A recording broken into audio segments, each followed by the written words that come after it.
Padang mahsyar dan kekacauan agung. Hari itu, hari yang tak memiliki teduh selain naungan arasy-Nya. Matahari didekatkan sejengkal di atas kepala, keringat membanjiri bumi hingga setinggi mulut manusia. Manusia dibangkitkan dalam keadaan telanjang, kehausan, dan ketakutan yang mencekik. Di padang mahsyar yang terbentang luas, setiap jiwa sibuk dengan hitungannya sendiri. Nabi Adam berkata, "Nafsi, nafsi, diriku, diriku." Nabi Nuh, Ibrahim, Musa, Isa, semua nabi dan seluruh manusia berkata hal yang sama. Fokus mereka hanya satu, mencari keselamatan untuk diri sendiri dari kengerian hisab. Namun, di tengah hiruk-pikuk jutaan manusia yang kebingungan, ada satu sosok yang bergerak cepat, mondar-mandir, tidak memikirkan dirinya sedikitpun.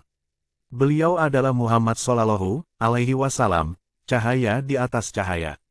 Beliau sibuk luar biasa, sibuknya seorang ayah yang kehilangan anaknya di kerumunan besar. "Mana umatku? Mana umatku?" Suara lirik kerinduan itu menyisir setiap barisan.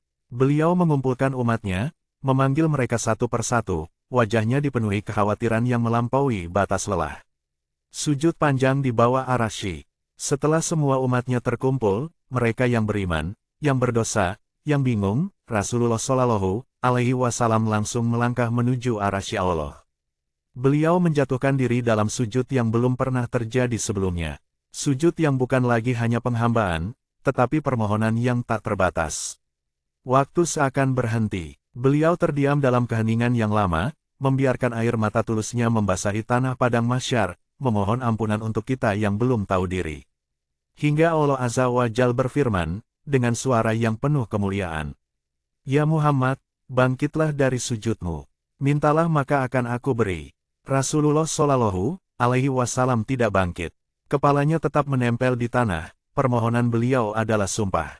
"Ya Allah, aku tidak akan bangkit dari sujudku sebelum aku mendapatkan apa yang Engkau janjikan." Allah memanggilnya lagi, "Wahai Muhammad, mintalah. Ya Allah, berikan aku kesempatan untuk memberi minum kepada umatku. Mereka kehausan ya Allah, kasihan mereka kepanasan di bawah terik matahari." Telaga Al-Kautsar, panggilan kekasih.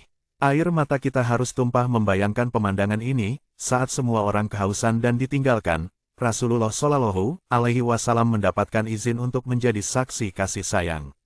Allah berfirman, "Ya Muhammad, ini telaga Al-Kautsar, beri minum kepada umatmu." Sungguh luar biasa kepedulian beliau.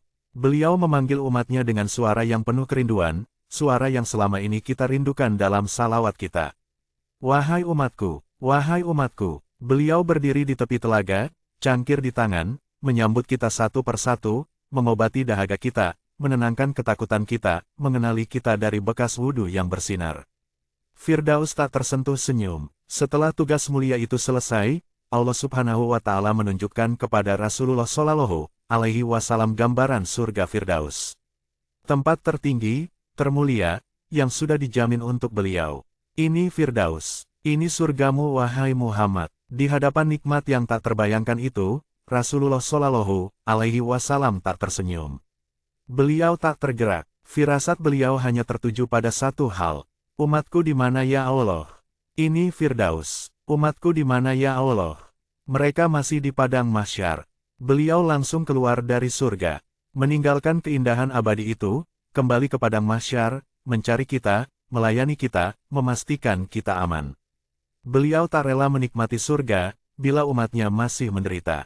Di ujung Siratal Mustaqim, doa penyelamatan.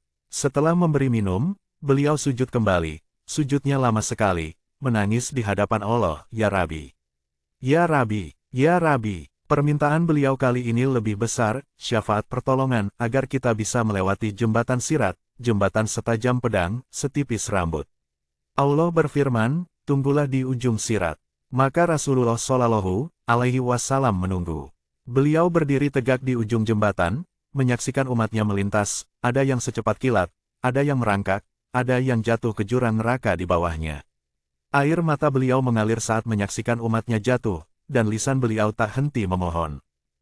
"Ya Allah selamatkan, ya Allah selamatkan." Tangisan untuk setiap biji sawi.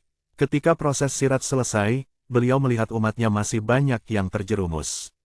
Beliau kembali bersujud, sujud yang sangat lama, hingga Allah memanggil, "Bangun ya Muhammad, apa yang kau inginkan?" Ya Allah, selamatkanlah seseorang dari api neraka yang di dalam hatinya ada iman walau sekecil biji kurma. Allah mengizinkan Nabi Muhammad Shallallahu Alaihi Wasallam lari ke pintu neraka. Beliau memeluk mereka yang baru disiksa, wajah dan tubuh mereka rusak parah. Dengan kasih sayangnya, beliau memimpin mereka menuju surga. Namun, tugas beliau belum selesai. Beliau kembali ke Arsy, bersujud lagi, menangis. Ya Allah, selamatkanlah umatku dari api neraka yang di dalam hatinya ada iman sekecil biji jagung. Lagi-lagi, beliau lari ke neraka, menyelamatkan jutaan jiwa. Beliau kembali, bersujud untuk yang ketiga kalinya. Ya Allah, keluarkanlah umatku yang ada di dalam neraka yang di dalam hatinya ada iman sekecil biji sawi zarah. Allah mengizinkan, beliau lari lagi, menyelamatkan kita yang hampir putus asa. Puncak syafaat, la ilaha illallah. Setelah sekian banyak yang diselamatkan, Allah berfirman, "Ya Muhammad, apa lagi? Bukankah aku sudah menyelamatkan banyak dari umatmu?" Klimaks dari pengorbanan dan cinta beliau terjadi di sini. Air mata beliau tumpah, permohonan beliau melunak menjadi bisikan, menyebut nama Allah dengan penuh harap. Ya Allah, demi kasih sayangmu yang engkau miliki, selamatkanlah umatku yang mereka tidak punya amal, kecuali hanya mengatakan. Hanya dengan modal kalimat tauhid murni, kalimat yang mengikat kita pada janji pertama. Kata Allah, "Aku izinkan." Rasulullah Shallallahu Alaihi Wasallam lari lagi ke neraka, menyelamatkan kita semua. Beliau tidak istirahat, tidak tersenyum di Firdaus, hingga kita semua mendapatkan kesempatan terakhir. Dialah Muhammad Shallallahu Alaihi Wasallam, kekasih yang tak pernah lelah memikirkan kita. Syurganya adalah kita. Marilah kita basahi lisan dan hati kita, membalas sebagian kecil dari cinta dan kerinduan agung beliau, dengan bersalawat. Allahumma salli ala Muhammadin wa ala ali Muhammad, As-Sadiq al-Wa'd al-Amin, Syafiana Yaum al-Qiyamah.